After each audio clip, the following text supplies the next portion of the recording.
And that stone circle, set up as it was to note the solstices and the cycles of the stars and the seasons, it was a destination for inner reflection and for community. People thought, why am I here? How am I connected to all this? And what does it mean? What does life mean? And how are we supposed to be with one another? So all of that came into pilgrimages. And for those same reasons, we find people making pilgrimages now tied to their religious beliefs. Jews and Christians go to Jerusalem. Muslims make a Hajj to Mecca. Hindus bathe in the Ganges. And a pilgrimage gets a person back to their origins. It's sacred, it's emotional, and it's often very physical and sometimes kind of intense. So by looking back, pilgrimages help people to live into the uncertainty and find strength and purpose going forward. On a pilgrimage, we renounce what's normal, our usual reality, and we take time to sort of reassess. Anybody here ever done a pilgrimage of some kind? Okay.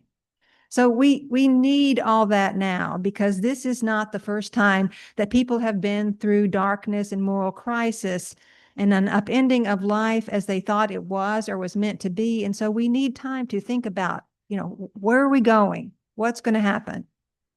Bad things have occurred in the world, and they've been resisted, they've been survived. And pilgrimage happens because there are places in the world that became sacred because when struggles arose, a powerful energy came forth through the human spirit to hold the arc of the universe in a positive, loving direction. And so there are locations that have become iconic because they carry the weight of these transformative historic events. Not just Jerusalem and Mecca or India, but places like Concord, Massachusetts, or Wounded Knee, or Normandy or Vietnam, Stonewall. Anybody out here have a place that really calls their name in terms of something that's an iconic place? Yes. Hiroshima. Yes. Notre Dame. Yes. Places that we want to go to. Chautauqua. Okay. Yes. So anyway, we go to these places because we have predecessors who spoke up, they stood up, they didn't give up, they fought, they went through something, and it resonated through the course of time. And so we go there to gather ourselves into that and gain from it. So knowing about them helps us to deal with what we're going through now. And on pilgrimage, we remember the courage of those people. And as Unitarian Universalists, we hope to respond to the challenges of our time now, not only with integrity, but with similar bravery to what those people did as things unfold. Because pilgrimages can teach us how to hold our lives as sacred space and how to join with fellow travelers to enlarge our sacred presence and take on the tasks that are needed. Because there is power in putting our bodies where we can stand very close to that originating energy, to where the eternal has asserted itself in the physical world, places where breakthroughs have happened, and such places we feel the unfettered presence of whatever we refer to as the divine. And sometimes we find that a particular place is calling us heart and soul, and we just need to connect there. So one of the places that I always thought of as sacred was Selma, Alabama, because in the 1960s, Black Americans and their allies focused their struggle for liberty and equality in the South, and in Birmingham and the capital, Montgomery. That's where it happened. And I grew up not too far from there in Middle Tennessee, knowing that Black children my age attended a school that was very run down and that didn't go except through the 8th grade. And so as an adult, I had always hoped to make a little pilgrimage to Selma to honor the freedom fighters and remember their accomplishments. But life was really busy and I just never got around to it. But in January of 2017, I was called to go to Selma in a way that I couldn't turn away from or deny. And I understand that we have a notoriously on again, off again relationship with woo-woo things, right? Yes. But I just still felt this is what I need to do. The universe called me to go to Selma.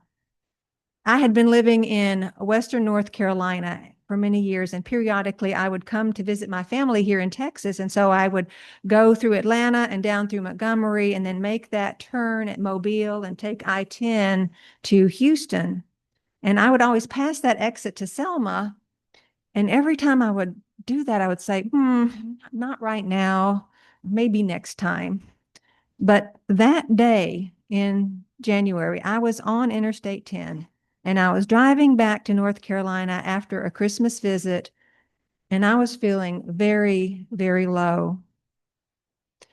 I was pretty sure my marriage was ending. And I didn't know exactly how it was going to play out. I didn't know exactly what was going to happen to me.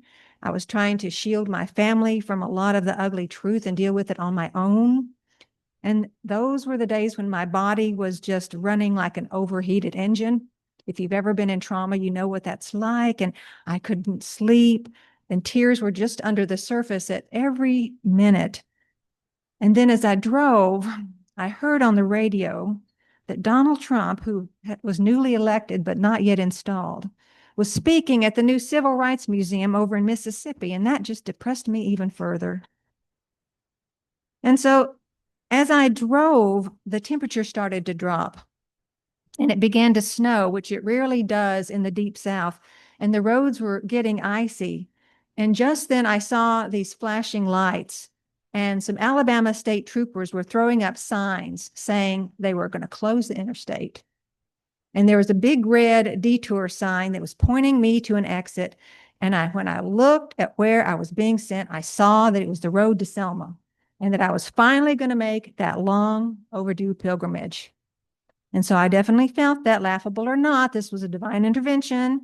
And through the pain I was in, I began to get excited.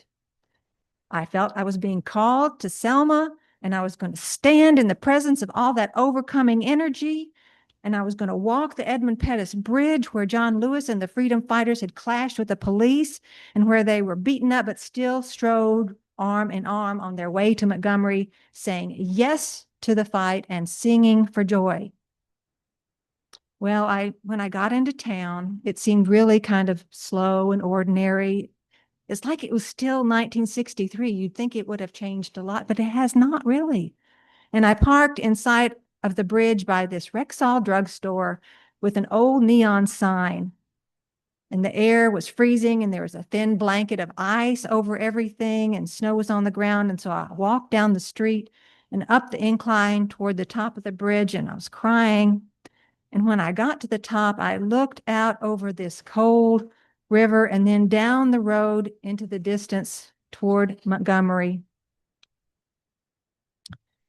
And so I just stood there for a while, just grieving. And I grieved for myself, and I grieved for the nation and for all of our failures. And I thought about the problems of my life, and as daunting as they seemed, they were really nothing in comparison to what the people there had been through.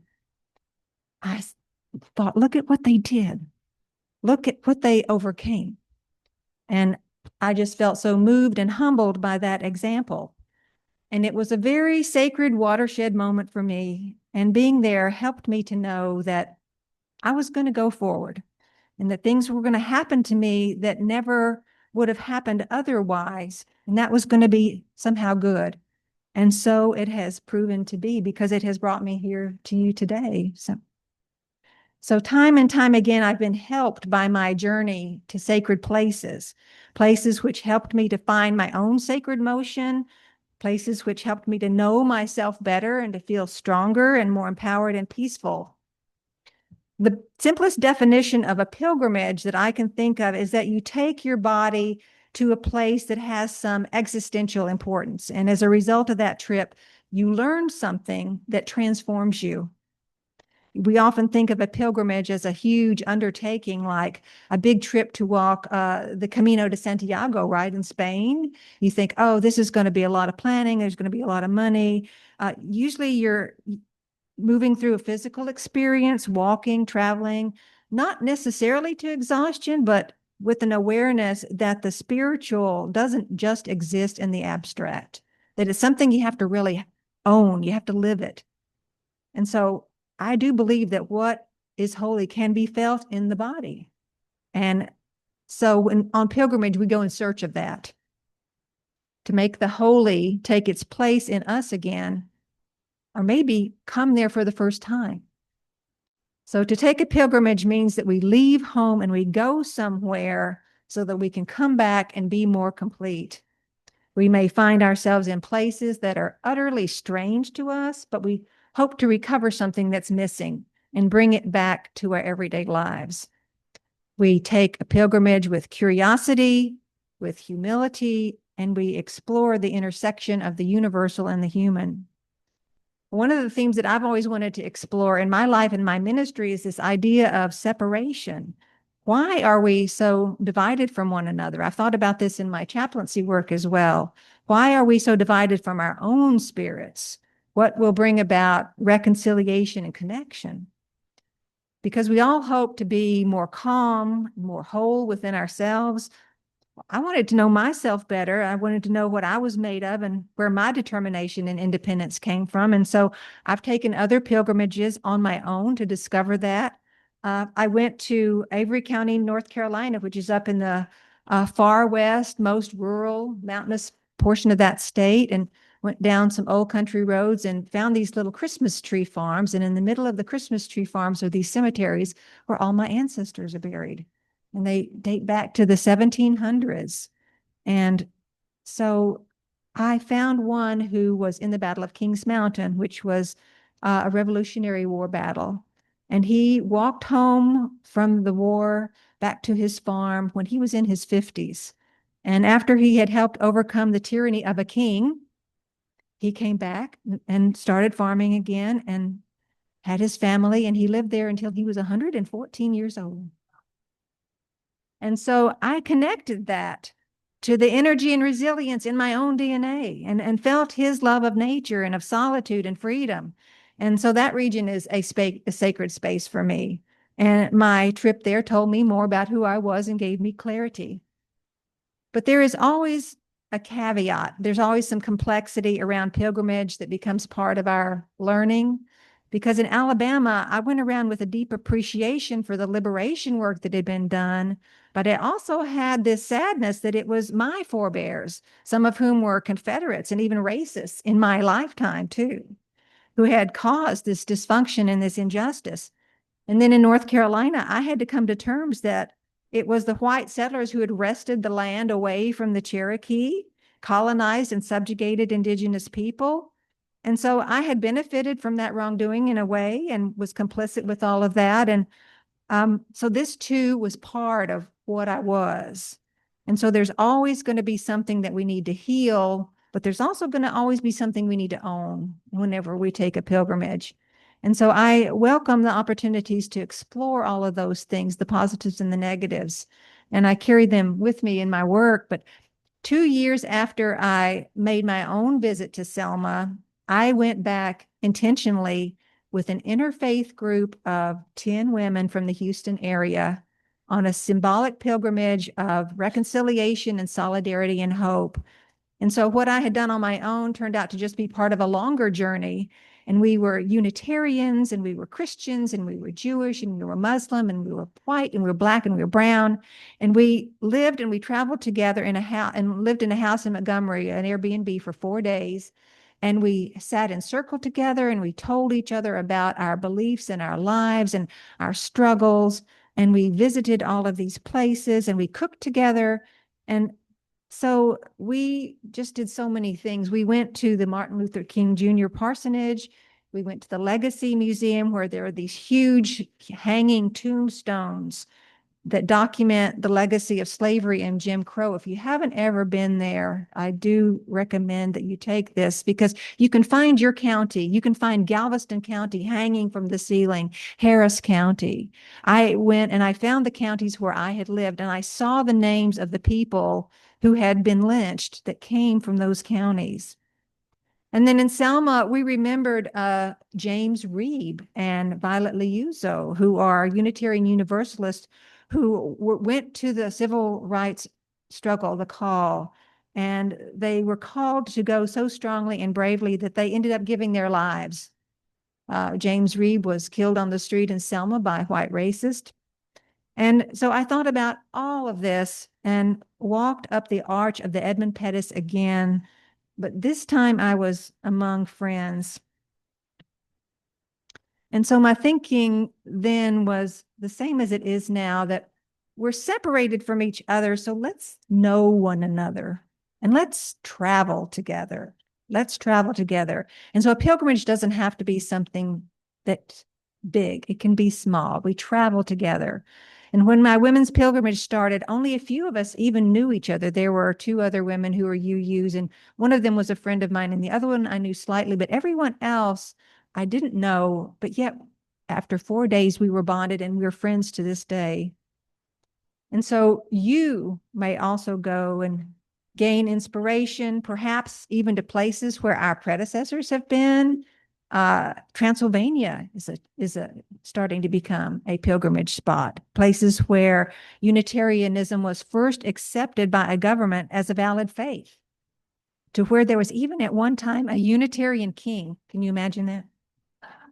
He legislated religious tolerance, and young Unitarian women fought and defended the churches, while the elder women stayed inside and prayed and placed their very bodies in defense of their beliefs. I've wanted to go to places where Unitarian Universalism was present, to the homes of our activists and our writers. Louisa May Alcott, who wrote Little Women, is a very famous Unitarian transcendentalist. Margaret Fuller, and to Saratoga Springs, where Susan B. Anthony worked so hard to make voting and rights for women out of the paternalistic society that they lived in. So I want to take now more pilgrimage. I want to go to places that are not yet sacred, but that need to be, places that are borders, either literally or metaphorically, where immigrant families are living in fear and deprivation, struggling in the limbo of what's legally prescribed or prevented. I want to go to school board meetings to speak freely on the behalf of transgender children, or about the practice of banning books, manipulating science and education. And so my presence and your presence at places like these are like little pilgrimages that will make those locations sacred. And we go to sacred places for inspiration and to strengthen our resolve.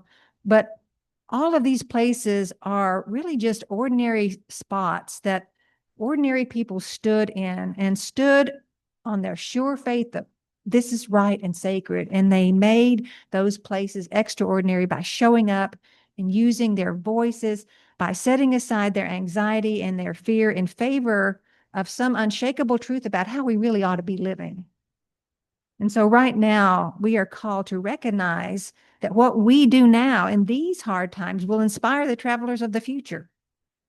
As things unfold in the next year and years to come, let us find the energy and bravery, knowing that our congregations and our communities will look back and see whether we, in the spots that we are making, responded to the call of our times.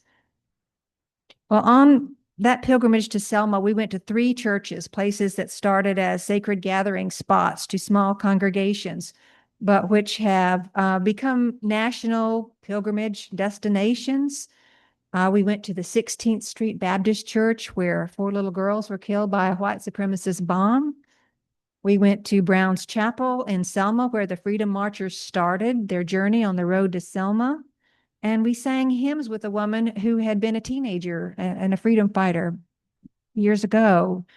And we sat for Sunday service at Rosa Parks Church and listened to a sermon that took its text from the book of Isaiah, chapter 43, and that text says, God will create a new thing.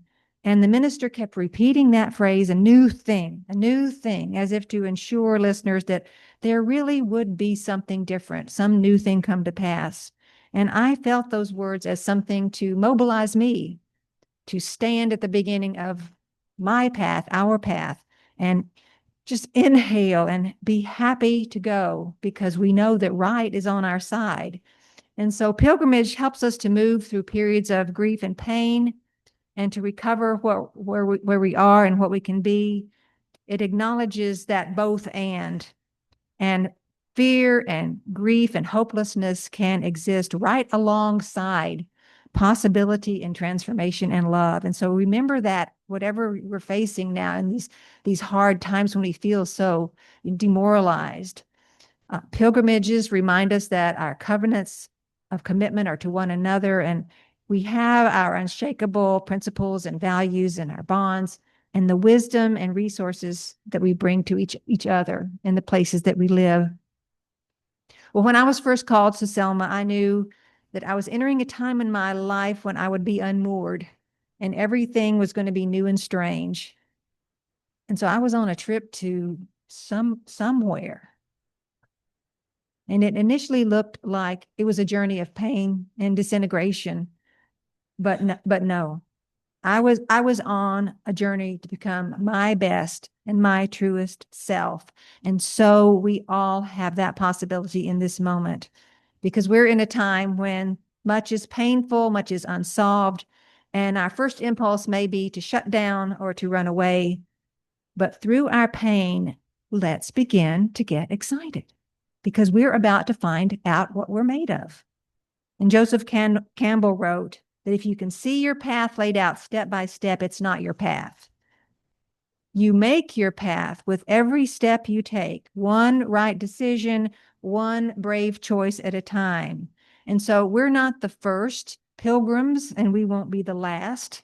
We know that we have the sacred spaces of our lives and our minds, and we have our communities where we can count on each other. So what we do now will mark the pilgrimages of the future because someone may stand where we stand now and say, look what they did. Look what they overcame. And they will say, thank you for your bravery and your example and the way that you embraced this task and rose with joy to be selected for the job. So let us be called to whatever sacred journey is next, and let us go and be steadfast, knowing that love is on our side and we're not alone. Amen.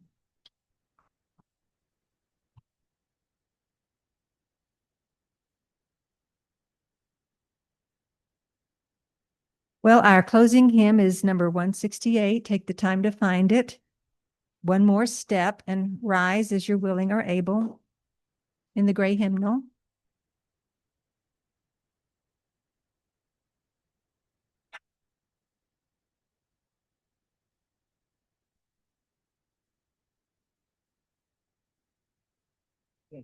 I'll pray with it once.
Remain standing now for the closing words and the benediction. These are from the words of poet John O'Donohue.